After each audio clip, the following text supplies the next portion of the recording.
Disfruta de la radio, del medio de comunicación más creíble. Radio Libertad, Madrid 107.0. Mañanas en Libertad, con Luis del Pino.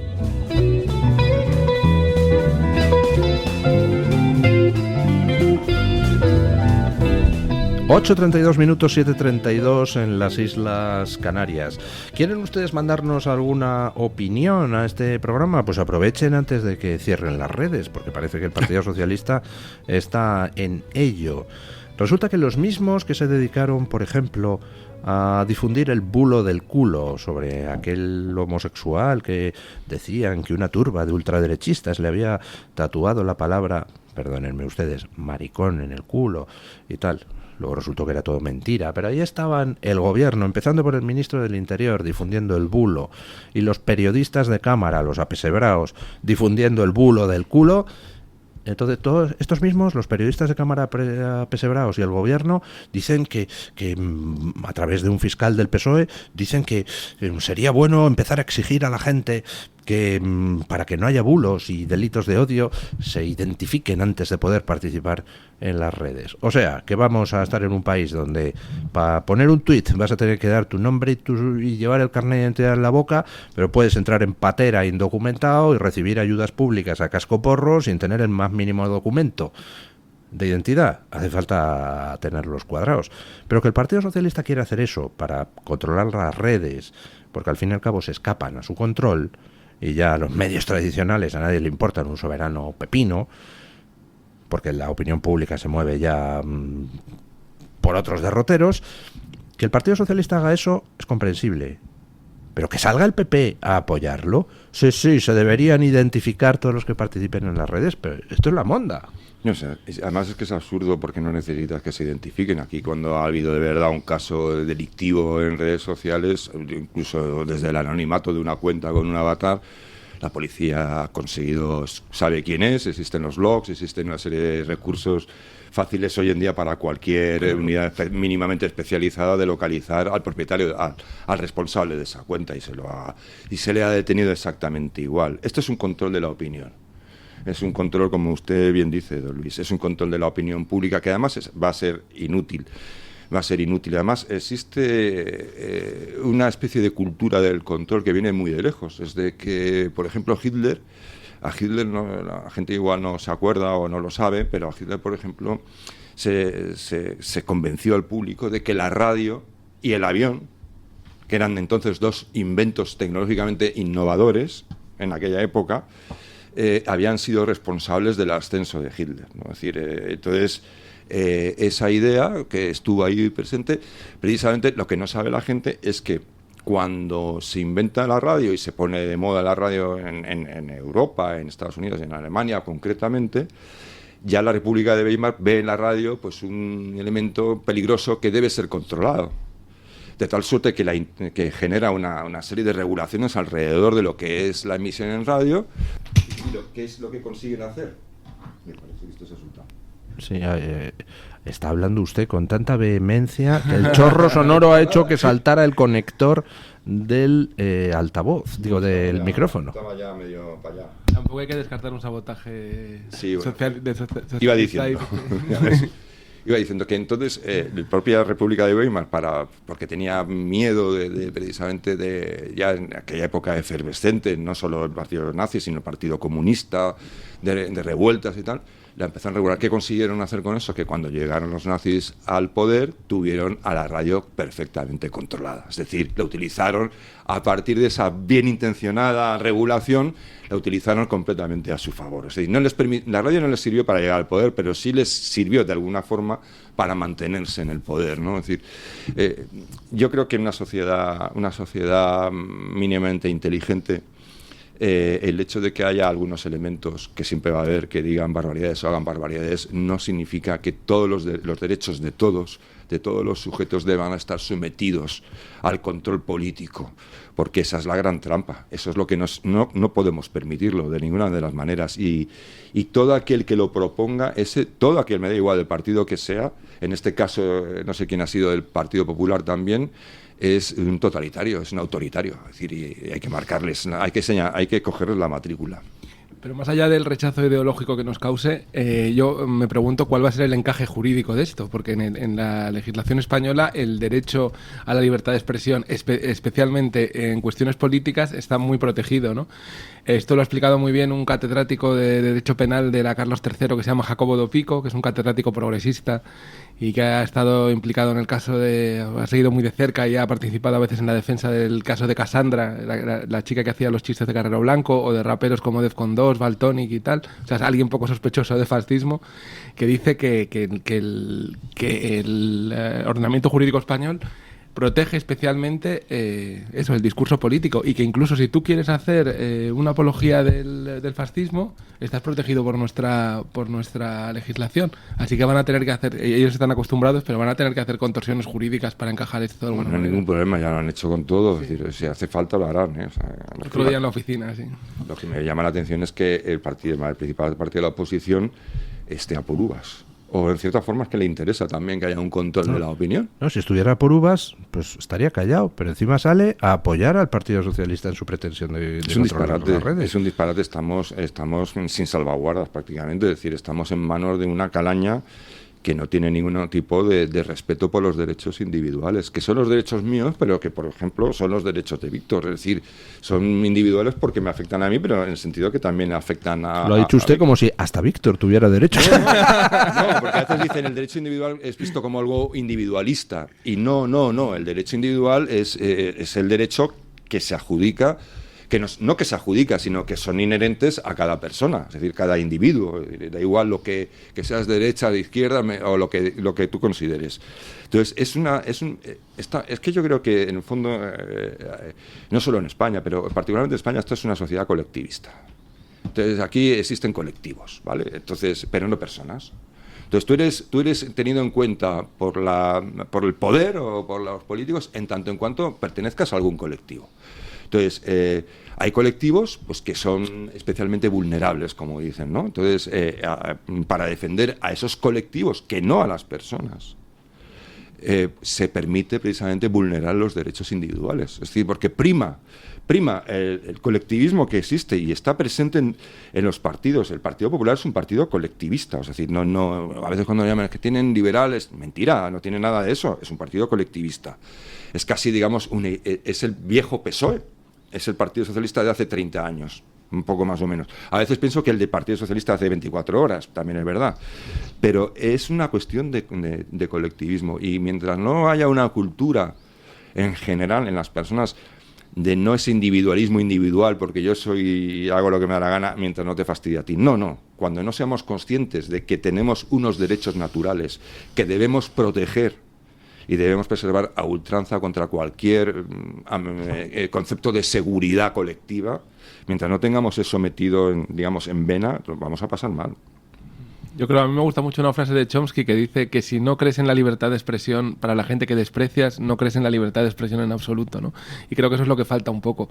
Los partidos, el PSOE y el PP, bueno, que aunque son muy parecidos, digamos más bien la derecha y la izquierda, solo creen en la libertad de expresión para las cosas que a ellos les parece que hay que defender. Y realmente posicionarse con la libertad de expresión es muy desagradable a veces. Yo recuerdo, por ejemplo, yo empecé, mi primer trabajo así profesional fue en La Razón, y una vez Luis Marianson hizo un editorial diciendo que no se podía cerrar Egin y que no se podía cerrar Egunkaria, que era una revista cultural de la izquierda abertzale, y La Razón era un periódico donde había un detector de metales en la puerta y un detector de explosivos, porque mandaron varias veces. Entonces, eso, así de desagradable es defender la libertad de expresión, tener que mojarte por la gente que está incluso amenazando tu vida y decir, esto es algo penalmente punible, pero ellos tienen derecho a decir todas las barbaridades que quieran. Por cierto, hablando de eso, porque muchas veces dicen, no, pero es que entonces, ¿cómo se llama? El rapero Valtonic,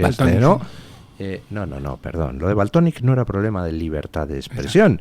Lo de Valtònyc, pues a ver, si alguien quiere hacer raps en favor de la independencia de Cataluña, alguien quiere hacer raps en favor de manifestarse ilegalmente por las calles, puede hacerlo. Estamos en un país libre. Lo que no puedes es incitar a la violencia ni glorificar el terrorismo, porque ahí ya estás infringiendo el Código Penal y eso no lo cubre la libertad de expresión. A Valtònyc no se le perseguía por tener ideas independentistas, se le perseguía por el tema de incitación a la violencia. Entonces, eso no lo cubre. Si alguien coge y quiere decir que los inmigrantes no le gustan nada y que hay que deportarlos a todos, eso entra dentro de la libertad de expresión. Si alguien dice, vamos a quemar mezquitas, eso no entra dentro de la libertad de expresión porque ya estás infringiendo el Código Penal. Ya estás haciendo incitación a la violencia y eso es un delito.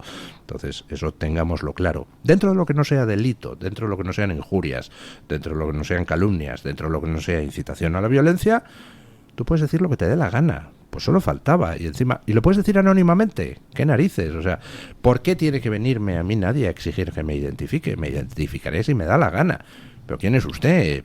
Yo qué sé, que se ha creído que es el gran hermano. No, y además es que esto es como la DSA esta de la Unión Europea, ¿no? Que es otro disparate de este personaje siniestro que es Thierry Breton, ¿no? Otro personaje, un cara dura, ¿no? Es que si nos paramos a pensar, es que ni siquiera es ese control de las redes sociales ni siquiera, digamos, va a ser un control estrictamente jurisdiccional de la justicia, sino que va a ser un control administrativo. La pretensión es que ni siquiera haya jueces, en principio, es decir, que en principio sea una decisión administrativa, que es lo mismo que ocurre en la Unión Europea. Hay unos señores que están en lo que se llama la Comisión Europea, que no los ha votado nadie. Ojo, que la Comisión Europea no los vota nadie. Esto no tiene ningún tipo de representación del ejercicio democrático, ¿no? A esos señores los ponen quienes los ponen, y de repente estos señores han hecho una DSA, que es una ley para controlar el contenido de Internet, sobre pretexto de que ahí operan pues, potencias extranjeras que generan bulos para desestabilizar a los gobiernos democráticos y bla, bla. Y en realidad es una regulación básicamente pensada por tecnócratas, por chupatintas, que van a aplicar los chupatintas. Es decir, ni siquiera va a haber una entidad independiente realmente que, digamos, que sea neutral y que pueda, digamos, administrar si procede o no tomar determinadas decisiones, ¿no? Si se conforme a derechos, si asiste a la persona a la que se le quiere prohibir acceso a Internet, si está bien probado que es un tipo que es un delincuente, bla, bla, bla. No, es que todo esto que quieren hacer además por eso es tan peligroso. Pasa por encima de cualquier control independiente, es decir, lo aplican los mismos que quieren callarte la boca, van a decidir si mereces que te la callen. No va a mediar nadie, ni va a mediar ningún derecho. Es que además hay que decir que esto no es eficaz, ¿no? O sea, siguiendo el caso de Valtònyc, que es muy interesante, Valtònyc dejó la música hace 2 semanas o 3, principalmente porque nadie iba a ver sus conciertos. Lo que hacen este tipo de legislaciones es crear mártires de gente que no tiene absolutamente nada que decir más que barrabasadas, ¿no? Nada, es marginal, es absolutamente marginal. Claro, es el efecto Streisand, ¿no? Ese que dicen, ¿no? Es el efecto Streisand llevado al límite. O sea, tú formas un partido en Alemania y dices, no, los nazis tenían razón. Te aplican este tipo de leyes y dicen, ¿ves cómo el sistema le molesta? Esto es lo único que le molesta porque nos quieren meter en la cárcel. Igual con Pablo Hasél, con Valtònyc, lo que crea es una serie de monstruos absolutamente absurdos, pero que sirven a los gobiernos para decir, mira, estos son la gente contra la que viene el lobo, qué tal, y a los que emiten estas opiniones totalmente inaceptables les sirve para martirizarse, y lo que hacen es pudrir el debate público. Ha mencionado usted Alemania, el debate público, y la verdad es que se avecinan tiempos curiosos en Alemania. Estaba mirando antes cuáles eran los sondeos de opinión para las elecciones regionales que se van a celebrar me parece que son 3 estados alemanes, entre ellos pues uno de la importancia de Sajonia. Bueno, son espectaculares los sondeos de opinión que hay en estos momentos. La CDU, es decir, el PP de allí, ganaría las elecciones con el 34,5% de los votos. Segundo quedaría la AfD, es decir, la extrema derecha alemana, con el 30% de los votos. Pero es que los tres partidos que forman la coalición de gobierno actual en Alemania, es decir, Die Linke, la izquierda, el Podemos de allí, los verdes, el SPD, los socialistas, es que no llegan al 5%. Es que se van a quedar fuera, extraparlamentarios en Sajonia. Y dices, ¿y a dónde han ido esos votos? Pues una parte se ha ido a la nueva plataforma de izquierda, que es anti-inmigración, la plataforma Sarah Wagenknecht, que se llama algo así como Plataforma Sarah Wagenknecht, Razón y Justicia, que es Podemos, pero imaginen, un partido como Podemos, pero con euroescéptico y que quiere inmigración cero. Pues eso es el nuevo partido que está absorbiendo a toda la izquierda alemana, ¿no? Es curiosísimo. Sí, a mí hubo una anécdota así que me abrió un poco los ojos, que es, leí en Forocoches, esta plataforma así popular y plebeya, de un chaval que había ido a Alemania y decía, ¿por qué AfD, Alternativa por Alemania, saca tantos votos? El sistema habla de nazismo y tal, pero en realidad mucha gente les está votando porque el gobierno tiene una legislación para obligarte a cambiar las calderas de calefacción por motivos ecológicos, y hay mucha gente que no quiere gastarse ese dinero y quiere usar su caldera de siempre, que ha calculado cuánto se puede permitir, tal, no sé qué, y que muchísima... En realidad es un triunfo de la política cotidiana frente al idealismo, digamos, porque les están votando por cuestiones muy, muy cotidianas. Poder ir a la piscina tranquilo, sin que haya una oleada de inmigrantes que tengan unas costumbres diferentes de ti, tener que cambiar la caldera, cosas muy... Yo creo que los políticos más prosistemas están viviendo en burbujas, en urbanizaciones de lujo y todo eso, y no entienden la vida cotidiana de la gente. No es una cosa tanto como nazismo, liberalismo, como poder permitirte llegar a fin de mes o no permitírtelo. Sí, yo estoy de acuerdo. Hay... no sé si sabéis que en Noruega, fíjate, esa burbuja que comentaba Víctor, tiene hasta un nombre. Se llama la Ciudadela.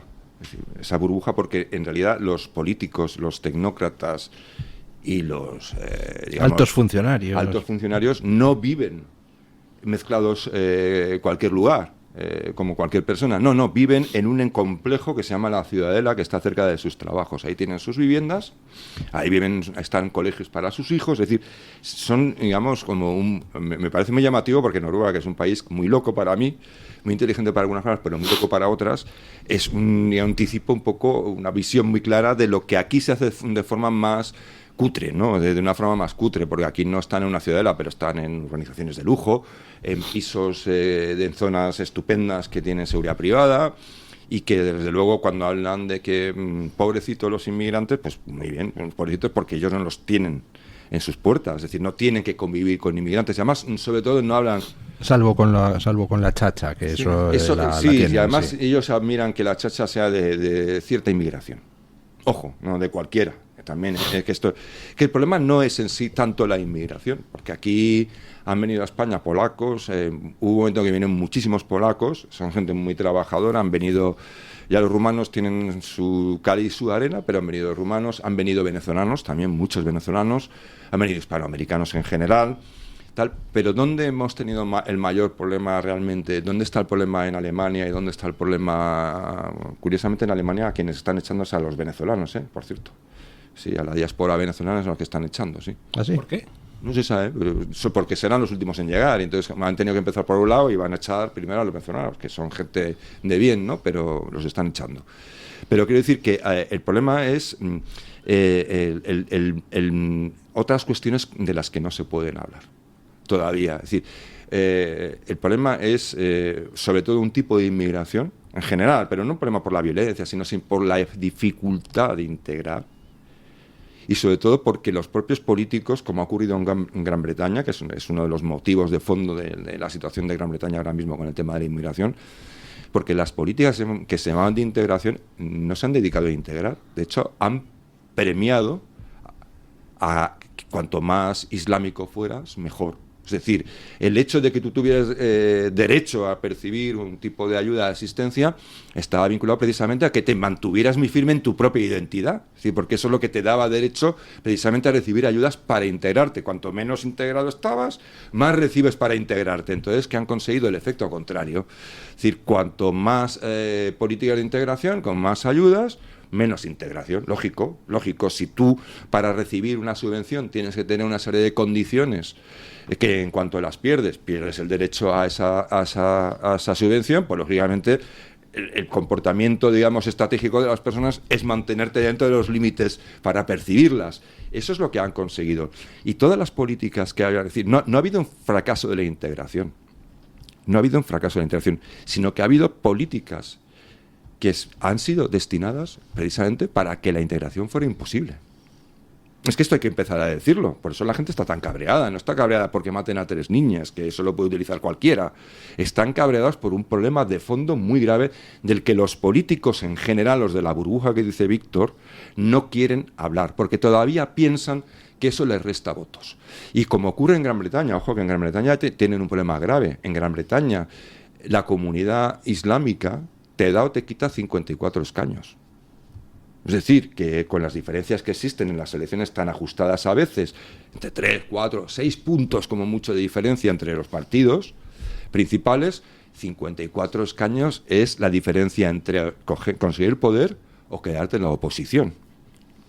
También hay que decir que la izquierda no cree en la integración. O sea, después con todos estos debates que ha habido un montón de tribunas diciendo que la integración era un concepto racista, que era una forma de imperialismo inversa, que cuando vienen tienen que tragar con nuestros valores corruptos y elitistas y tal, como toda la doctrina woke dice, ¿no? Si están cuestionando que Hume pueda tener una estatua o que incluso Marx pueda tener una sala de estudio, que van ahí los estudiantes woke a decir que Marx era imperialista y que es inaceptable que se nombre se le honre con una sala de estudio, pues estamos en una locura ya bastante difícil de parar, sí. Sí, pues lo que dices, lo que apuntas es que es el punto principal. Hay una renuncia, que es lo que la gente... Luego se traslada a las cosas prácticas que decía Víctor. Luego ese desdén por el común es lo que lleva a que de repente un burócrata que vive muy bien, como debe ser Bretón, cobrando 12.000 euros o 25.000 al mes, pues dice, tienes que cambiar tu caldera, te va a costar 3.000 euros.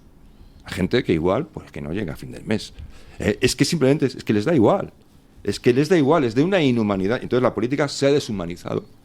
Y la política, en realidad, es la discusión en la polis. Es decir, no es la discusión en una organización privada, es en el foro público donde se discuten las cosas que importan a la gente, ¿no? O gente también que igual sí se puede permitir cambiar la caldera, pero dice, oye, yo me gasto mi dinero en lo que quiero, no en lo que me vaya a decir el gobierno de turno. Pero la situación es todavía más grave, como aquí en España. Se está obligando a la gente a cambiar de coche cuando ni siquiera a un coche eléctrico, cuando en realidad ni siquiera puede renovar un coche de cualquier manera. O sea.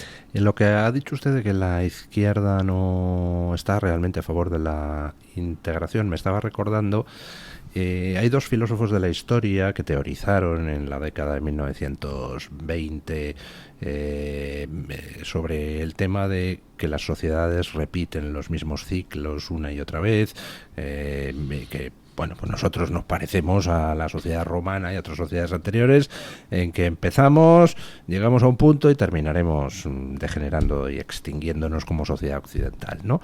Uno era un alemán, otro era un inglés. El alemán era el que escribió La decadencia de Occidente. Spengler, sí. Y el inglés era un tío llamado Toynbee. Sí. Que se inspiró un poco en Spengler, pero sus teorías difieren en algunas cosas.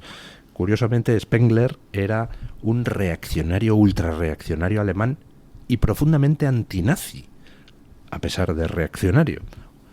Mientras que Spengler era el típico mientras que Toynbee era el típico progre inglés, y se reunió varias veces con Hitler y era partidario de, en fin, pues compadrear y tal. Y es muy curiosa la actitud de ambos con respecto al asunto de la multiculturalidad, porque el alemán, básicamente la tesis es pues que hay sociedades que cuando se encuentran con otras sociedades, pues como están más avanzadas, más desarrolladas o se lo montan mejor, pues pum, las terminan absorbiendo.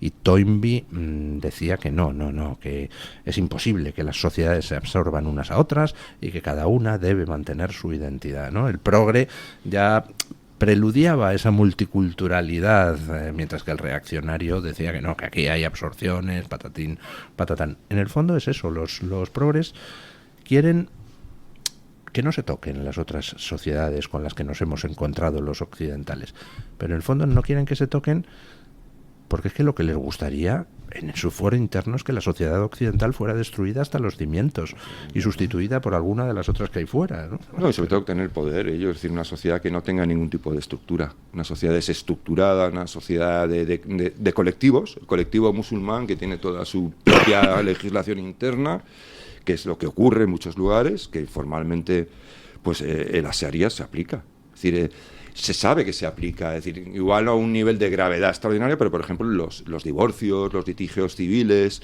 entre musulmanes no van a tribunales ordinarios, van a tribunales informales de la Sharia y se resuelven ahí, y eso se sabe en Gran Bretaña, eso se sabe. Entonces, evidentemente la izquierda quiere destruir todo, es decir, que la izquierda lucha contra el capitalismo, lucha contra la libertad de las personas, el derecho de las personas a escoger su camino, es decir, a tener sus propias preferencias y a tener sus propios horizontes en la vida, y quiere sobre todo pues acabar con cualquier tipo de orden que permita que eso dentro de una forma más o menos razonable pueda producirse, pueda existir.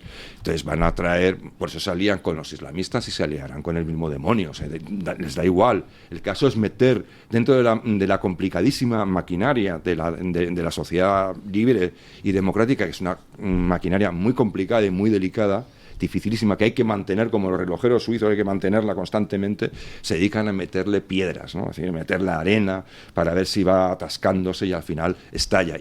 Pero no solo ocurre en la izquierda, también ocurre en una cierta parte de la derecha. Yo estoy viendo un deseo como de deslegitimar, de cuanto peor mejor, ¿no? O sea, como eso no solamente por denunciar cosas que pueden ser más o menos denunciables, sino que tengo la sensación de que quieren deslegitimar el orden democrático también. Es decir, no se trata tanto, por ejemplo, de darle una vuelta a la Unión Europea, por ejemplo, y volverla a un lugar más razonable, donde naciones libres cooperen y se ayuden, incluso se defiendan mutuamente. No se trata de darle una vuelta, por ejemplo, a la Unión Europea, se trata de echarla abajo. No se trata de que la democracia está amenazada, se trata de que la democracia es un invento peligroso que mejor que se venga abajo. Y entonces están señalando también, como los otros, diciendo, mirad, todo esto es culpa de la democracia. Todo esto que nos sucede es culpa de la democracia. En realidad, lo que no dicen es la verdad, es decir, no es culpa de la democracia, es culpa de que hay personas que no quieren la democracia y se han dedicado sistemáticamente o que no la entienden bien, se han dedicado a sabotearla y se han dedicado a cometer abusos de poder, como Pedro Sánchez. Pedro Sánchez no es un demócrata, es un enemigo de la democracia. Pausa publicitaria y nos vamos a hablar de esos momentos. ¿Han visto ustedes la película de Woody Allen, Match Point? Sí. Eso de cómo hay momentos en la vida donde por un azar todo puede salir bien o todo puede salir mal, ¿no? El match point. Bueno, pues vamos a hablar de un match point que ha tenido lugar en Barcelona recientemente. Cómo cambian las cosas dependiendo de detalles mínimos. No se lo pierdan. El Toro TV también es Radio Libertad. ¿Quieres reducir el gasto de refrigeración y calefacción de tu comunidad? Somos expertos en la gestión de subvenciones de eficiencia energética para comunidades de propietarios sin coste inicial. Gestiona tu subvención, es la mejor decisión para tu edificio. Llama ya al 911 45 47 77 y en Gestiona tu subvención te daremos un trato personalizado. Está harto de que le hagan esperar al teléfono, de que no le expliquen las ventajas de la contratación en sus seguros. Ahora puede contar con Incos. Le damos un trato personalizado y le ofrecemos un ahorro en sus seguros. Así que no espere más y llame a Incos al 91 032 69 47. 27ª Feria de Teatro de Castilla y León en Ciudad Rodrigo. Del 20 al 24 de agosto. 41 espectáculos y 12 estrenos absolutos. Programación y venta de entradas en feriadeteatro.com. Junta de Castilla y León. El restaurante El Torreón está de moda. Vende copas a sus 7 terrazas al aire libre en la cima del Monte de El Pardo. O disfruta platos como la auténtica carne picaña brasileña. Y los mejores pescados y carnes como el lomo de buey auténtico. Cocina abierta de 11 de la mañana a 1 de la noche. Disfruta de su famosa paella con langosta y sus 7 amplísimos salones climatizados. Grandes vinos y licores. Fantástico parking. Reservas en restauranteeltorreón.com. El plan más refrescante del verano. Hospital Psiquiátrico San Francisco de Asís y Comunidad Terapéutica San Antonio. Infórmese en el 952 20 14 64 de Málaga o en www.hospitalsanfrancisco.com. Disfruta de la radio, del medio de comunicación más creíble. Radio Libertad, Madrid 107.0.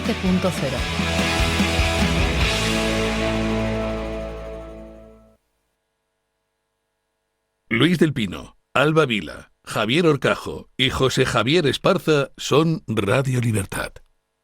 El Toro TV también es Radio Libertad.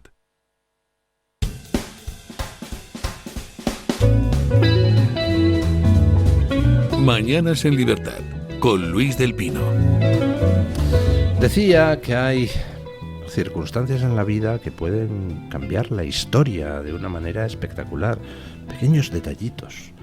Un ejemplo, lo que pasó con Trump en Estados Unidos. Si Trump no gira la cabeza para mirar un gráfico que era sobre tema de número de inmigrantes entrados en Estados Unidos en su mandato y en el de Biden, si no gira la cabeza en ese momento, pues en estos momentos estaría muerto y posiblemente Estados Unidos en guerra civil. Fíjense la importancia que tiene una pequeña cosa, ¿no? Bueno, en Barcelona hemos tenido una cosa no tan importante como lo del intento fallido de asesinato de Trump, pero también es uno de esos detalles que cambia la historia. Resulta que, según han contado los mozos de escuadra al juez Llarena, tenían un dron ahí volando encima de Puigdemont mientras hablaba en Barcelona, pero que justo en el momento en que Puigdemont se iba a escapar, pues el dron apuntó a otro sitio, hacia las autoridades y la multitud que se dirigía hacia el Parlamento catalán, y que entonces por eso no pudieron grabar cómo Puigdemont se intentaba escapar. Ven, ay, fíjense, esa pequeña orden de un operador de dron hizo posible que se escapara Puigdemont. Claro, todo el mundo sabe, cuando pones un dron para perseguir a alguien, lo lógico es que mira a todos los lados menos al que tienes que vigilar. Es decir, cualquier operador de dron lo tiene que saber, ¿no? Pero claro, es que es... No. Hay que disolver los mozos ya, algún tipo de referéndum o algo así, y es que son como... Es una policía política. Sí, una policía política y un sainete continuo, es que nos parecen de broma. No, pero no son de broma. Ya. Es que desgraciadamente no son de broma. Sí. Ocurre lo que ocurre porque hay instrucciones. Hombre, claro. Por lo tanto, es lo peor que le puede ocurrir, y a veces aquí tenemos también un cierto riesgo, está ocurriendo también en Gran Bretaña a propósito de esto, es percibir a la policía como una cuestión, como una institución política que obedece determinadas consignas, ¿no? Es decir, porque eso es muy, muy peligroso, porque hace que el público, en general, no perciba la autoridad ya. Perciba a unos señores uniformados que van a aplicar arbitrariedades en el orden público conforme a los intereses del que manda. Y eso es el preludio del caos. Es decir, cuando en Gran Bretaña ha habido no solo con las cuestiones más de la que llaman ultraderecha, sino en general, la doble vara de medir que lleva aplicando mucho tiempo la policía, que sigue siendo para otras cosas, todo se ha dicho, racista. Es decir, porque, por ejemplo, con los negros hay más detenciones de negros que de blancos, es decir, por sistema, aunque el nivel delictivo sea exactamente el mismo, ¿no? En Gran Bretaña. Porque allí las estadísticas no engañan, allí no tienen problemas en poner la etnia, o sea, no es como en Alemania o aquí. Allí un delito y se pone Tienen la problemas al calificarla, porque no puedes poner que tenía aspecto árabe, tienes que poner que tenía aspecto asiático en las estadísticas. Sí. No, pues etnias, ponen etnias, entonces cada etnia pues es un concepto técnico que utiliza hasta el Europol, o sea que no pasa nada. Es una cuestión técnica. Pero quiero decir que allí en Gran Bretaña el problema que hay es la percepción pública, primero, de que la policía muchas veces es inútil. Es inútil. Es decir, que de repente aparecen policías que no tienen ninguna preparación ni ninguna capacidad física para cumplir su cometido. Es decir, a veces personas de una estatura ridícula o con un estado físico lamentable. Entonces, cuando ha habido situaciones comprometidas, es que han tenido que mandar a 22 policías para reducir a un tío. Y eso ya generalmente genera chifla allí, ¿no? Y alarma. Pero luego han visto cómo la policía se aplica con mucha intensidad con respecto a determinados tipos de manifestaciones y no en otras. Cuando ocurrieron las manifestaciones por Palestina, que en Gran Bretaña fueron muy agresivas y muy violentas, la policía estaba completamente desbordada. Es decir, da la sensación de que los políticos no se atrevían a aplicar todo el peso de la ley y de la presencia policial y de la acción policial contra los violentos. Sin embargo, cuando han sido otros, ahí se han aplicado a modo. Entonces, esa percepción que hay en Cataluña es peligrosísima. En Gran Bretaña ya sabemos lo que está ocurriendo con esto, ¿no? Es decir, la policía es que se la toman como a broma, ¿no? A broma. Es muy importante esto tú que dices del tópico izquierdista de que la politización de la policía, pero que la policía lo único que hace es defender los derechos de las élites y tal, porque no es verdad. Por ejemplo, me acuerdo que el director izquierdista Bertrand Tavernier fue a hacer un documental sobre la banlieue en Francia, sobre los problemas, y de lo primero que se dio cuenta y que le sorprendió es que los alcaldes de las banlieues lo primero que pedían era más policía, y para que la gente que quería tener ahí una vida normal no se viera hundida por el ambiente de criminalidad general que había, ¿no? Y entonces ellos estaban viendo a Sarkozy en la tele, en los telediarios todos los días diciendo que iba a tener mano dura con la banlieue, pero no mandaba policías, y todos los alcaldes decían, por favor, lo que queremos es orden y ley aquí. Entonces ese es un caso igual que el maltrato de género. Cuando hay una mujer a la que la pegan, ¿quién va a defenderla? Va a defenderla la policía, y es la que se ocupa de que tenga... El problema no es la policía, el problema es que no hay suficientes policías para proteger a un montón de mujeres que están siendo maltratadas y que el sistema no funciona. Nos gastamos el dinero en otras cosas como semáforos con falda. Por ejemplo, sí, en todas las mamandurrias de igualdad, sí. Y luego, como no hay recursos, hay que mandar... En Estados Unidos tienen un problema, por ejemplo, con la reducción de recursos a propósito de esas políticas que ahora Kamala Harris defendía entonces y defiende ahora, de Found Police, ¿no? Que decían, han tenido que patrullar solos. Es decir, antes iban en parejas, por la reducción de presupuesto, tiene que ir un policía solo en un coche. Entonces, en un momento dado, está en una situación comprometida, no tiene que esperar a que venga a refuerzos a ayudarle. Es decir, es una situación de extremo peligro. ¿Qué provoca esto? Pues que los policías sean más remisos, actúan con mucha más cautela a la hora de intervenir.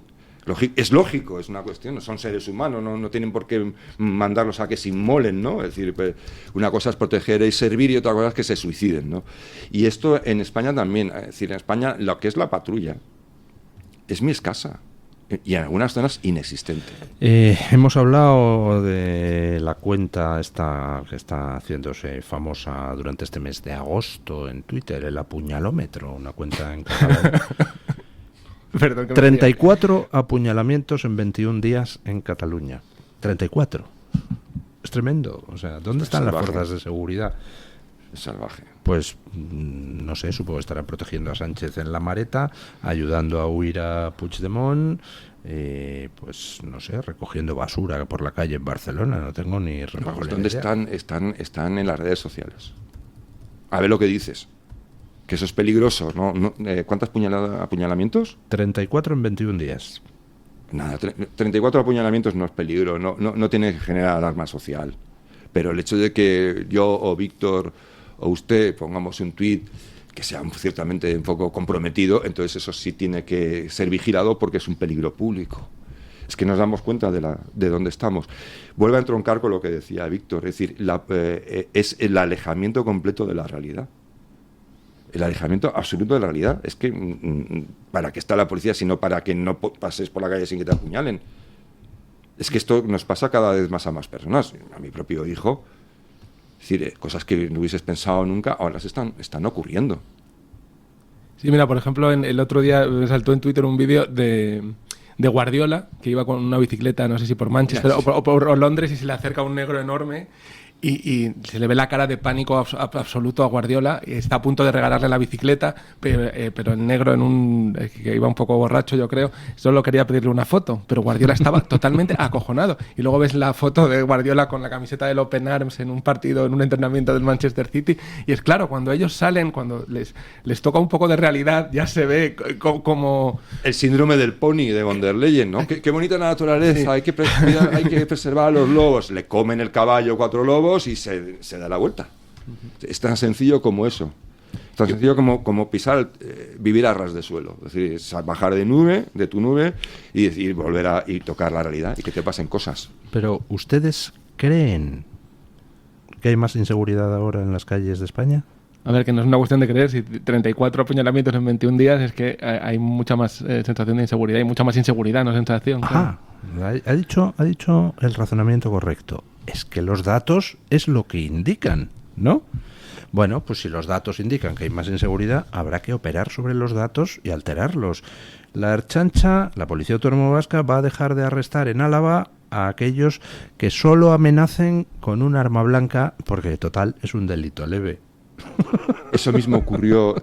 Con lo cual ya desaparecerán de las estadísticas las amenazas con arma blanca. Lo que habrá es una cantidad de violencia, irá más la violencia. Eso es lo mismo que ocurrió en Los Ángeles, en California, y sobre todo en la Santa Mónica, que es el paradigma del terror allí ahora. Santa Mónica, que era como un paraíso. Hicieron una ley mediante la que dijeron que todo lo que no superara los $950 sería delito menor en un robo. ¿No? Hicieron esa ley, al día siguiente entraban a robar, pero vamos, en todos los lados, es decir, iban calculando cuánto me llevo, 800, pues, y cogían con bolsas así delante de los propios dependientes y salían por la puerta. Es decir, si tú...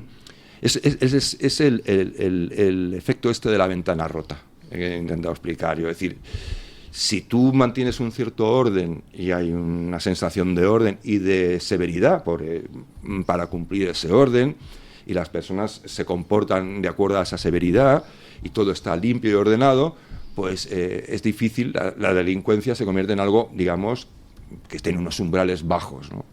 Pero si tú empiezas a romper las ventanas de los edificios que están abandonados, a no arreglarlas, a dejar que todo se deteriore, y el aspecto, la sensación que tiene el público es de que aquello es una zona de guerra, es el lugar, estás incitando a la delincuencia.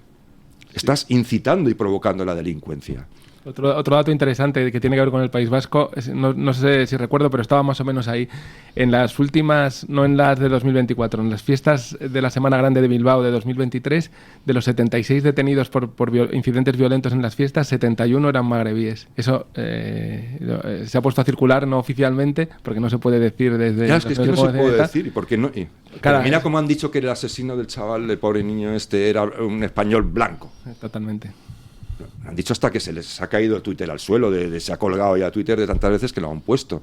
Casi se les parecía que se estaban alegrando de que un español fuera un asesino. Es decir, cuando en realidad lo que hay que condenar es el asesinato, ¿no? Es decir, evidentemente, y más en este caso de un niño de 11 años, que es un horror.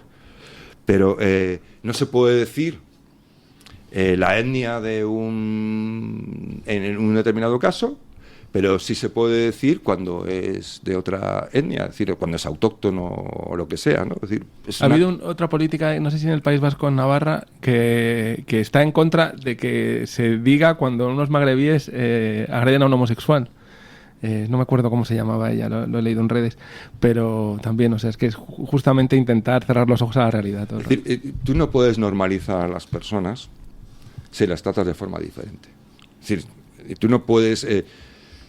de hecho, además es que eso genera un efecto casi psicológico. Es como las películas de miedo, las que más miedo dan son las que no te muestran exactamente el monstruo, ¿no? Es decir, porque te llegas a imaginar cosas espantosas, ¿no? La imaginación es peor todavía. Pues esto es igual. Cuando tú no informas al público, el público imagina lo peor. Es decir, nuestra mente está, lo dicen los psiquiatras, está especialmente condicionada a ponerse siempre en la situación peor. Es decir, es un instinto. Entonces, si tú no das la información, no te acostumbras a informar a las personas como si fueran adultas, pues seguramente no habría ningún motivo especialmente truculento de decir que un magrebí ha apuñalado a no sé quién. Es decir, porque esa sería la realidad. Y la gente de repente no despertaría, como con la noticia que me acaba de dar don Luis, de que en 21 años, no sé, tropecientos apuñalamientos. 21 días. En 21 días. 34. Entonces, de repente, sueltas eso cuando no has estado informando a nadie, cuando has intentado ocultar todo, de repente generas un estado de pánico. Y cuando la sociedad empieza a ponerse nerviosa, pues ocurren cosas. Bueno, efectivamente, si empiezas a la sociedad a ocultarle lo que está sucediendo, pues entonces la sociedad empieza a llenársele el gorro de pipas. Cuando ya se le llena el gorro de pipas y hace un primer pum, entonces pasas a la segunda fase, que es criminalizar a los que protestan, en lugar de resolver el problema que les lleva a protestar. Y eso, pues dependiendo de cuánta gente esté hasta las narices, pues puede funcionar o no. Por regla general, como has estado ocultando el problema, hay demasiada gente ya hasta las narices como para que la criminalización pueda funcionar.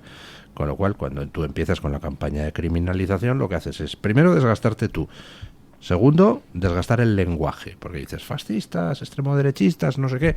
Pues al final la gente mira a su alrededor y dice, oiga, pues aquí estamos 20 vecinos, cada uno de su padre y de su madre, y estamos protestando y me llama usted fascista porque protesto. Yo no soy fascista. Conclusión, todos aquellos a los que usted ha llamado fascista antes tampoco eran fascistas. Con lo cual el término ya pues deja de importarle a nadie un soberano bledo. Y bueno, pues llega un momento donde eso se traduce en votos.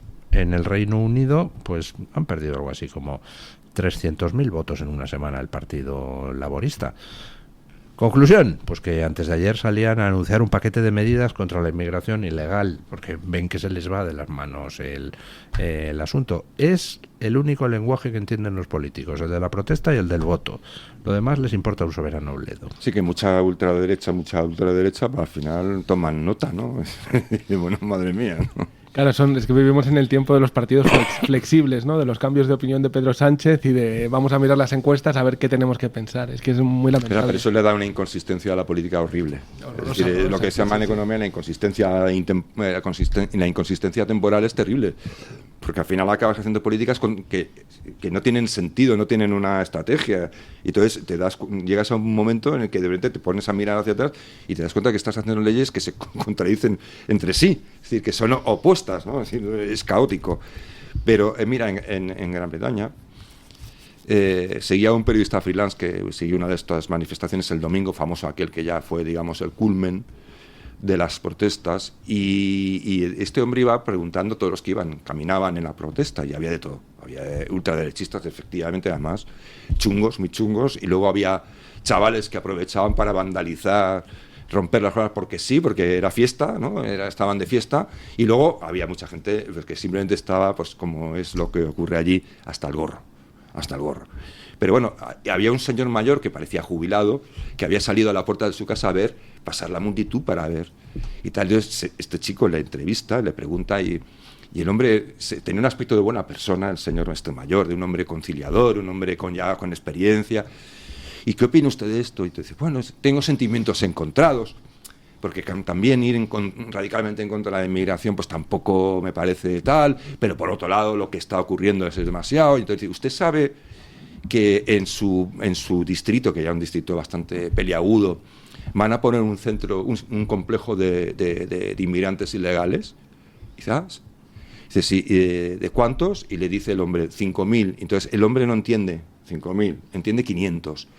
Y cuando dice 500, ya chasquea los labios diciendo, pues no, solo nos faltaba. Y dice, no, 500 no, 5.000. Y dice, válgame Dios. Entonces, es decir, que hasta las personas más que tienen sentimientos encontrados, que pueden ser tener esa sensibilidad y que pueden ser incluso personas casi beatíficas, están aterrorizadas. Y es que es lo que decíamos antes, si tú obligaras a que esos complejos se pusieran en el barrio de los políticos que aprueban estas medidas, su opinión cambiaría totalmente. Colegios privados de sus hijos. Casi. No, vamos a poner uno al lado de Eton, otro al lado de tal. Ya, bueno, vamos a replantear esto. Es que es matemático. Siempre va a los lugares, es decir, porque es curioso porque allí, además, no me acuerdo cómo se llama el nombre de ese distrito, es un distrito muy populoso, que en su momento era una ciudad bastante cañera, industrial, pujante, que claro, luego ha ido a menos, un poco como Detroit, y que casualmente, si te fijas, donde van montando este tipo de centros es en los lugares precisamente que están más deprimidos.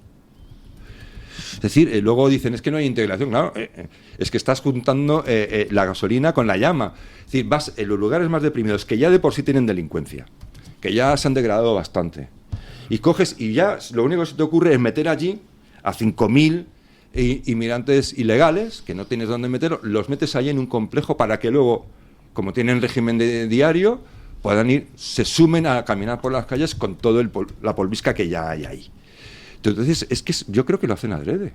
Es que no puedo entender que se pueda ser tan inútil. Ni el político más imbécil, con perdón, ni el más necio, puede ser tan necio como para hacerlo tan mal. Bueno, yo creo que también tiene que ver con el pensamiento a corto plazo. Los políticos hacen lo que les reporta beneficio inmediato y ya no se piensa como... hay muy pocos, por las dinámicas políticas y por la avaricia, ya no hay un pensamiento a largo plazo de una visión de país a largo plazo, yo creo. Claro, esta gente que se manifestaba ahí decía, gente común, decía, aquí hemos estado pidiendo más seguridad hasta que ya nos sangraba la garganta, a grito pelado, más policías... porque se ha vuelto muy inseguro en nuestra ciudad. Y no, estábamos solos. Oye, nos manifestamos contra la inmigración ilegal. Ojo, que ellos se manifiestan contra la inmigración irregular. Que ese es el quid de la cuestión. Luego ya, por elevación, pedirán que no venga nadie. Pero en principio ese es el punto. Y de repente que se manifiestan, se encuentran rodeados por cientos y cientos de policías, claro. Eso tiene un impacto en la opinión pública de esos lugares. Diciendo, o sea, ¿cómo? Que yo tengo miedo por mis hijos, por mí, por mi propiedad, por mi mujer, todos los días, y porque no hay seguridad, no hay policía en mi ciudad, apenas hay policía, y de repente protesto, tal, y de repente aparecen como setas. Es decir, ¿dónde estaban todos esos policías cuando yo los necesitaba? Y ahora vienen a pegarme. Comentaba esta mañana una cosa que me tiene maravillado, y a ver si ustedes, que son dos personas inteligentes más que yo, pues me ayudan a desentrañar el misterio, que es el silencio sobre el atentado contra Alejo Vidal Cuadras. El 9 de noviembre se produce un atentado contra Alejo Vidal Cuadras. Hay unas investigaciones bastante confusas, donde nos dan datos así como pinceladas de vez en cuando, que si un tío en Granada, en una comuna hippie, han detenido, que si han detenido a otro que era propietario de una moto, la que se había usado en el atentado, pero que en realidad no era el propietario porque le habían pagado 500 euros para poner la moto a su nombre. Cosas muy raras. Otro tío que detienen en la frontera venezolana y que era un colombiano, también relacionado. Nos dicen que el que había intentado matar a Vidal Cuadras pues era un sicario de la macromafia, un tal Ayari, francés de origen tunecino, pero nada, no se avanza, no se da con el sicario, que había huido, y de repente el 20 de junio, ¡pum!, todos los medios españoles informan, porque Le Monde había informado de ello, de que en Holanda ha sido detenido Mehrez Ayari, el sicario que había intentado matar a Vidal Cuadras, con lo cual, bueno, pues todos pensamos, asunto resuelto, ahora sabremos quién contrató al sicario, ¿no? Porque esa es la cuestión fundamental, ¿quién le contrató? La cosa se queda ahí, pero es que 6 días después Le Monde publica otro artículo dando más detalles de esa detención del sicario en Holanda. Resulta que, aunque la noticia trascendió el 20 de junio, el sicario había sido detenido el 6 de junio junto con otro sicario colombiano, cuyo nombre no conocemos, cuando los dos iban a intentar matar a un disidente iraní. Curiosamente, esa segunda información de Le Monde del 26 de junio, pues aquí en España no se difundió mucho. No la sacaron los grandes medios de comunicación, sí la sacó El Confidencial, un artículo de Daniel Iriarte. Y claro, esa información pone sobre la mesa algo obvio.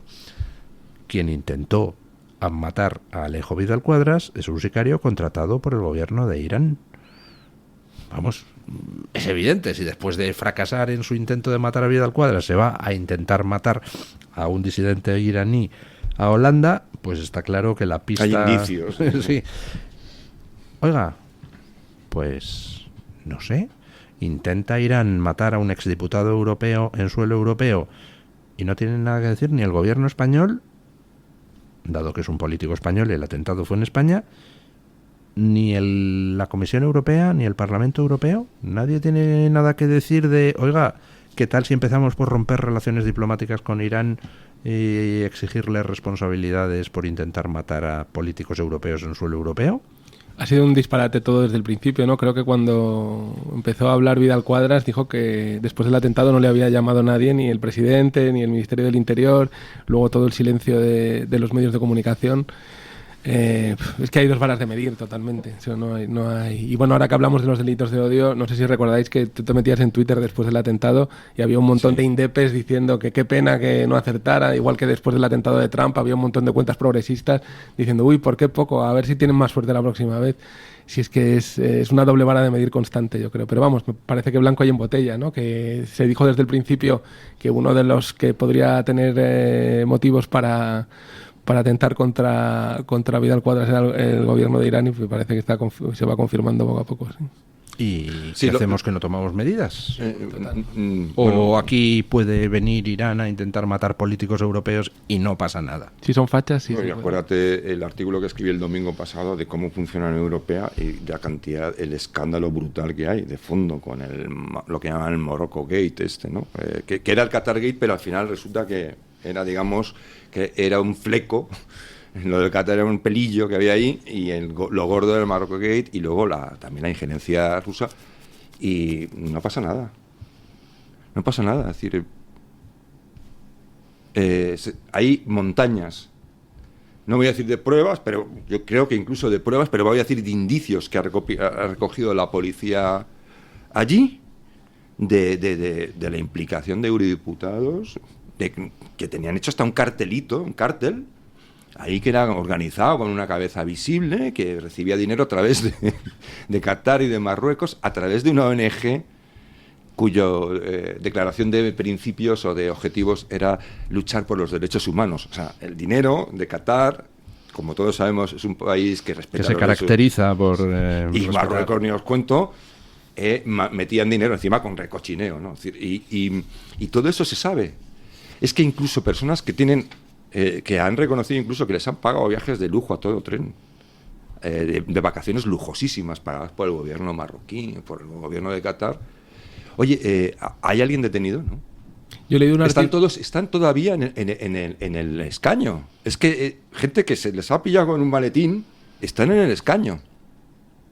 Yo leí un artículo que contaba que los dos barrios con mayor renta del mundo eran uno alrededor de Washington y otro alrededor de Bruselas, que es donde las mansiones de todos los lobistas... Pero está Irene Montero ahora. No me acuerdo si era el de Irene Montero en concreto, pero que estos dos barrios, que venían con el nombre en el artículo del Guardian, creo que era, y decían que eran donde los lobistas ponían sus mansiones y que se dedican totalmente a corromper la democracia. ¿En cuál de los dos viven los dos líderes sindicales de UGT y Comisiones Obreras?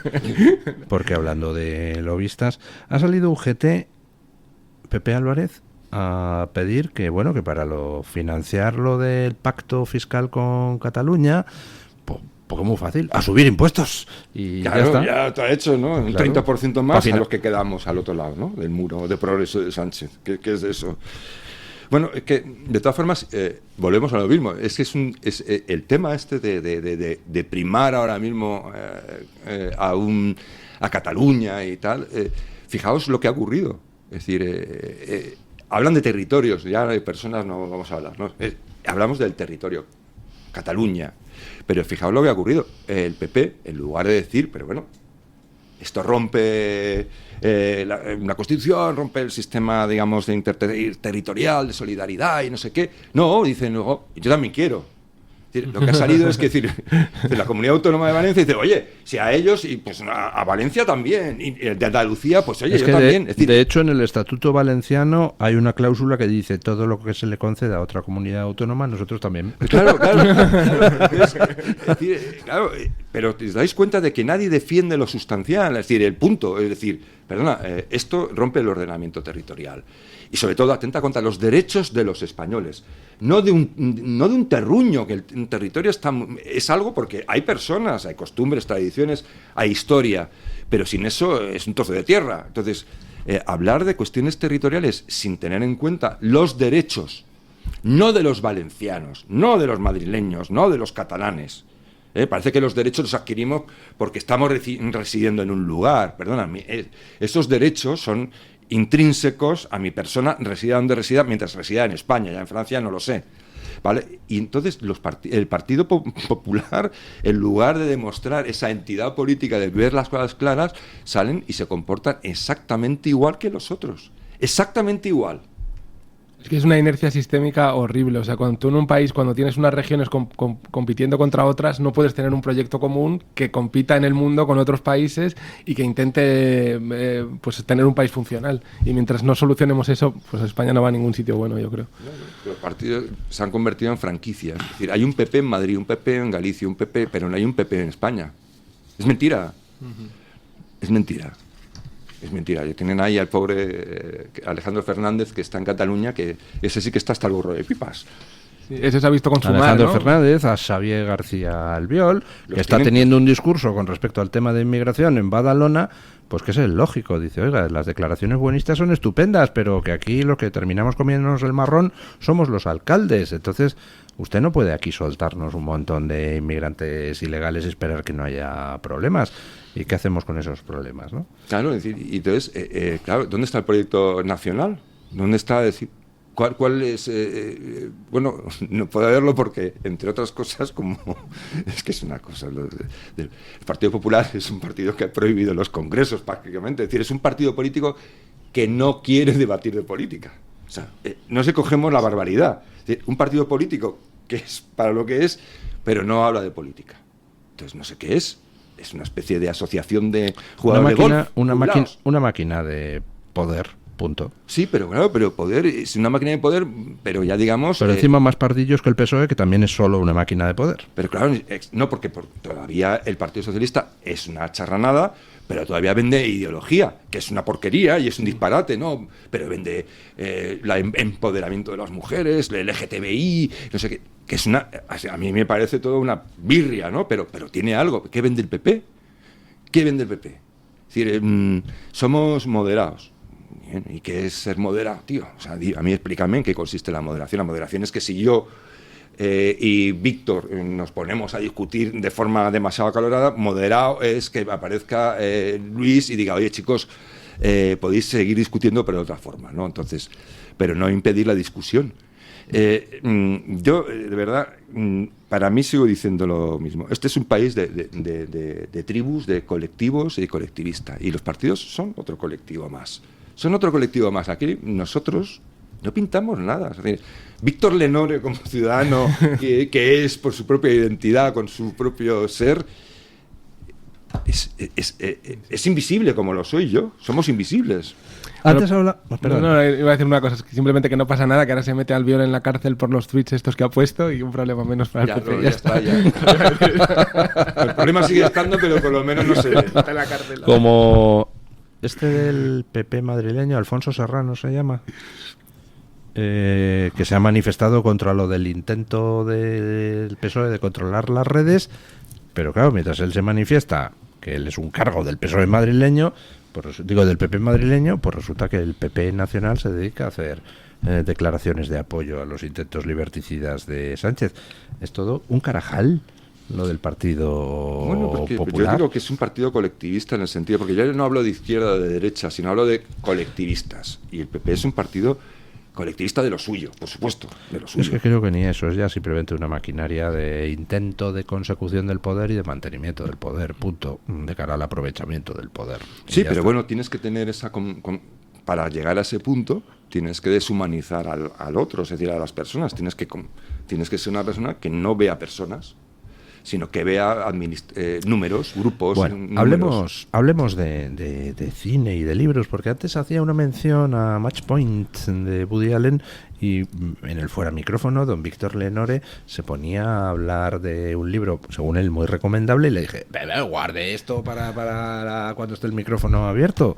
Sí, pues yo me leí hace un par de veranos A propósito de nada, que son las memorias de Woody Allen, que tienen una parte sustancial del libro, como no puede ser de otra manera, dedicada al linchamiento salvaje que tuvo por las acusaciones de Mia Farrow y todo eso, y me pareció una lección de cómo enfrentarse al wokismo. Primero, porque él no pide perdón en absoluto, porque no tiene nada por lo que pedir perdón, lo primero, y segundo, tampoco se enfada, dice, mira, esta sociedad ya se ha vuelto una absoluta basura, y yo lo que no puedo es perder el tiempo con esto, y voy a intentar vivir aquí denunciarlo públicamente, pero luego vivir tranquilamente con mis amigos en vez de perder toda la vida intentando explicar. Dice, él lo decía en uno de los párrafos, decía, a la gente que me ha llamado pedófilo ya, por mucho que se lo expliques, ya nunca va a dejar de llamarme pedófilo. Es una cosa que han decidido ya. Y aparte el libro tiene muchísimo sentido del humor y una forma de enfrentarse a la vida firme, pero nada melodramática, ¿no? Simplemente de un enfoque muy práctico que a mí me gustó mucho y lo recomiendo a todo el mundo. Otro por el que están yendo es nuestro querido Sylvester Stallone. No sabía. ¿Qué ha hecho Sylvester Stallone? Nada, simplemente que está haciéndonos una serie ahí. ¿Se le ha ocurrido apoyar a Trump o algo? No, ¿qué más? Ni siquiera ha estado en ese plano. Es decir, simplemente es un tipo que se sabe que es de la vieja escuela y está haciendo una serie en la que el director, hay un guión en el que él tiene un papel de un tío pues que empieza a rajar contra los woke. Y raja contra el wokismo en una especie de pequeño breve monólogo, pues Sylvester Stallone. Entonces, a partir de ese momento, han emprendido una ofensiva contra Stallone de denuncias que en el set en el que trabaja, pues maltrata a la gente, la menosprecia, no sé qué. Es decir, ya están yendo por él, simplemente porque, claro, evidentemente el director es amigo de Stallone, entonces seguramente todos sabemos que él reconoce que Hollywood actual a él le parece una casa de locos, lo ha dicho públicamente, ¿no? Pero es un tipo que nunca ha tenido una denuncia de nadie, de hecho tiene fama de ser una persona muy buena gente, ¿no? Es decir, un hombre muy cordial. Stallone. Sí, tiene fama de ser una persona bastante decente, tiene una mujer que es muy guapa, es decir, no se le conocen infidelidades, ¿no? Es decir, y entonces empiezan a verter todo tipo de calumnias contra él y tal, y claro, pues ha ido, pero ya van a por él simplemente por haber hecho un speech en una serie allí que tiene cierto éxito, que dice, además un speech que dice verdades como puños, o sea, tampoco dice nada así, son todos unos, que habría que matarlos a todos, no, dice simplemente pues esto famoso que ahora es delito, decir que un hombre es un hombre y una mujer es una mujer, se ha convertido también en algo delictivo, ¿no? ¿Qué opinan ustedes de Kaori Matsumoto? No sé quién es. Hombre, el famoso novelista japonés. No, es la pareja del hermano de Sánchez, la cuñada de Sánchez. No sabía. Kaori Matsumoto. Esto está alcanzando ya niveles de esperpento. Resulta que antes justo de las elecciones va Sánchez y crea un puesto de no sé qué organismo de la Unión de las Naciones Unidas para trabajar en cosas de Mauritania desde Madrid. Y ese puesto lo ocupa ¿quién? Pues Kaori Matsumoto, la mujer de su hermano. Como el dron, ¿no? Esa casualidad del dron. Sí, o sea, que Sánchez no solo tiene a su mujer pues recibiendo cátedras sin ser siquiera licenciada, no solo tiene a su hermano pues cobrando de la Diputación de Badajoz mientras vive en Tailandia, sino que además crea puestos para su cuñada. Oiga, lo de Sánchez ya... Pero ¿sabéis eso?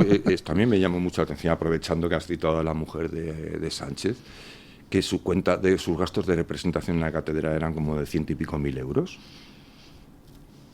No, pero creo que ahí se incluía en esa cifra muchas cosas, no solo gastos de representación, sino también gastos relacionados de lo que quieras. Con el desarrollo de no sé qué plataforma. Yo habría que hacer una encuesta a todas las cátedras que hay en la universidad pública, a los catedráticos o cátedras.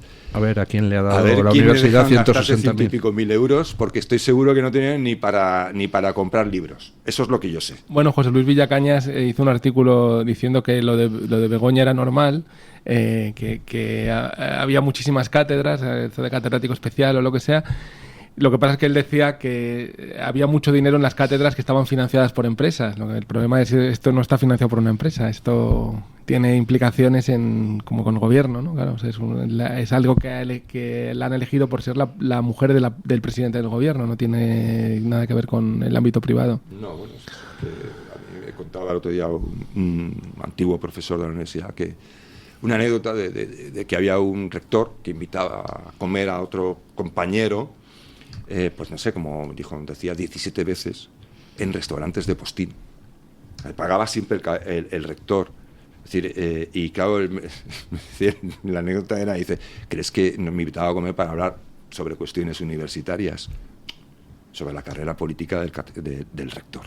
Es decir, pero eso significa que cuando no hay dinero para pagar siquiera un doctorando, para traerte un doctorando importante a tu universidad, cuando las universidades son esos edificios tan estupendos y tan bonitos arquitectónicamente, pero entras dentro y no hay presupuesto para nada más que para pagar a los auxiliares administrativos y a los profesores y tal, y no hay dinero para intercambio, no hay dinero para fichar a los mejores, no hay presupuesto para nada.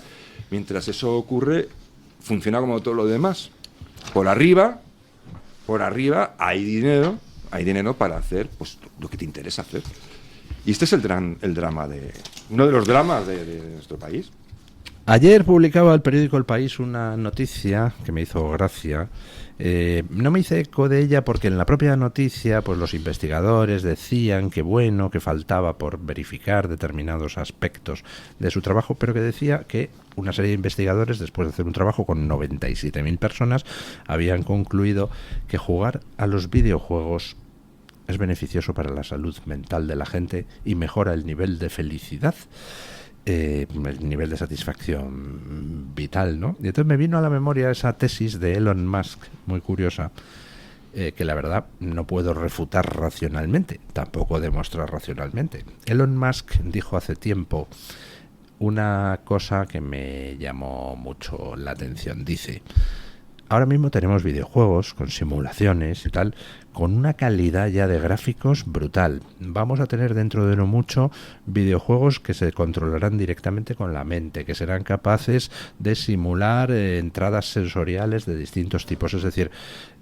a medida que va pasando el tiempo y de forma cada vez más acelerada, somos capaces de construir mundos simulados cada vez más perfectos e indistinguibles de la realidad. Con lo cual, llegará un momento donde seremos capaces de hacer mundos simulados que, comparados con la realidad, pues no se podrá percibir ninguna diferencia. Y entonces la pregunta de Elon Musk es: ¿y cómo sabemos que estamos viviendo en una realidad y no en un mundo simulado que hemos desarrollado en alguna parte, ¿no? Matrix, ¿no? Claro, la idea de Matrix. ¿Cómo sabemos que no estamos en el show de Truman, no? Yo qué sé. Pero... y es verdad, no hay manera de saberlo. Estamos en una simulación, porque si es así, entonces lo del estudio este que publicaba El País es una filfa, porque mira que hay gente insatisfecha en esta simulación, ¿no? Mira, yo tengo una amiga, una anécdota muy breve, que me contó una cosa que me parecía escalofriante. Ella tenía otro amigo que es parado de larga duración y justo estaban empezando las noticias sobre Meta, de Mark Zuckerberg, ¿no? Este intento de una realidad virtual lo más perfecta posible. Y su amigo decía que para él la máxima ilusión que tenía en la vida era que se desarrollase lo de Meta, ponerse las gafas y poder tener una vida con muchas más posibilidades que la que tenía en el mundo real, y vivir allí. Y esa cosa que le dijo, que es muy sincera, yo creo que hay muchísima gente que va a caer en eso. O sea, más allá de lo de Matrix, que es muy interesante, pero creo que hay un montón de gente con un nivel adquisitivo muy bajo y con muy pocas posibilidades de prosperidad que en cuanto a estas redes se desarrollen va a acabar viviendo ahí, como mucha gente vive hoy en Instagram más que en su vida real, ¿no? No, es poco la tendencia es que vivimos en la sociedad del ocio. Para bien o para mal, es decir, que el ocio que tenemos nosotros no lo han tenido antiguamente nuestros antepasados. Eso de ¿qué hago ahora? ¿No? tengo 2 días por delante a ver qué plan tengo, ¿no? Eso era... Sí, antes pues si tenías un rato te ponías a cortar leña para ir acumulando en un rincón, no vaya a ser que llegara el invierno, voy a aprovechar, ¿no? Es decir, pero trabajaba, no había tiempo, es decir, no había... También seguramente habría menos depresiones porque está comprobado que las depresiones tienen que ver con el tiempo libre.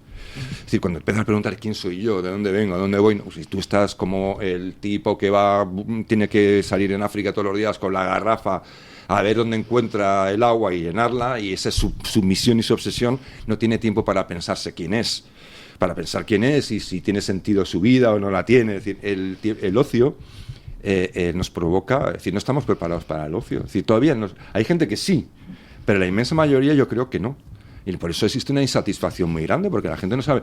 Yo me gustaría que hicieran un estudio, porque dicen, no, los videojuegos ha demostrado que producen satisfacción. Pues no lo discuto, pero, oye, ¿y si jugaras al fútbol con tus colegas a menudo, o tuvieras ese tipo de interacción con los demás en actividades que te capturaran toda tu atención, toda tu concentración, seguramente tendrías una mayor satisfacción todavía que con un videojuego. Estoy convencido. Pero evidentemente, claro, vivimos una sociedad del ocio y no sabemos llenar. Bueno, ahí yo creo que es el PSOE y los sindicatos sí pueden ayudarnos, ¿no? Porque sí parecen nacidos para el ocio y que saben qué hacer con su tiempo. Hombre, pero ellos tienen, digamos, tienen el dinero. Es decir, es una cuestión, porque el ocio sin dinero es el gran drama. Es decir, hay gente muy obesa, hay una obesidad en marcha y tal. Bueno, es que hay mucha gente que en realidad tiene que limitarse a estar en su casa. Lo máximo que alcanza es estar en su casa, poder pagar una plataforma de que le proyecten películas o cosas y comer.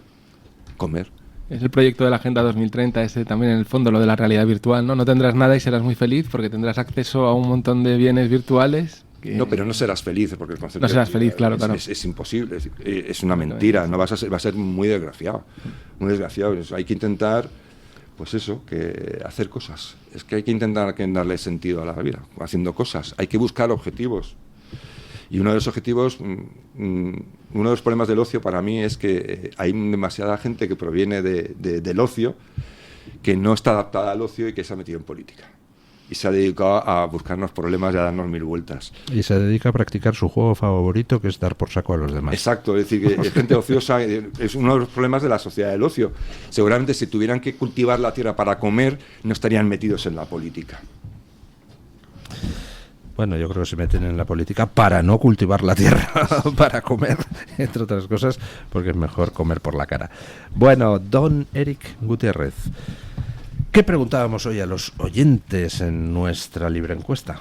Pues don Luis, hoy a los oyentes les preguntábamos sobre uno de los temas más importantes que han estado también hablando en esta tertulia, sobre la inmigración y sobre la postura de ciertos partidos, en este caso del Partido Popular.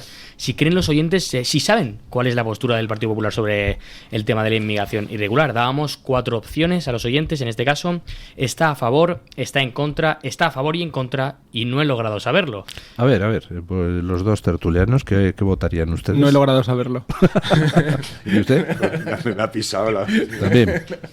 ¿Y qué dicen nuestros oyentes? Pues está bastante empatado, hay que decir, entre 3 opciones, una de ellas no, pero ha ganado el está a favor con un 40% de los votos. 40% de los oyentes piensan que el PP está a favor de la inmigración irregular. Efectivamente. En segunda posición, con un 30%, está no he logrado saberlo. La gente tiene dudas, don Luis, es que al final, como unos están a favor, otros están en contra, uno dice un día una cosa, de repente el otro le responde la otra, y se van cruzando declaraciones, pues al final la gente no tiene claro qué es, en qué postura está el PP.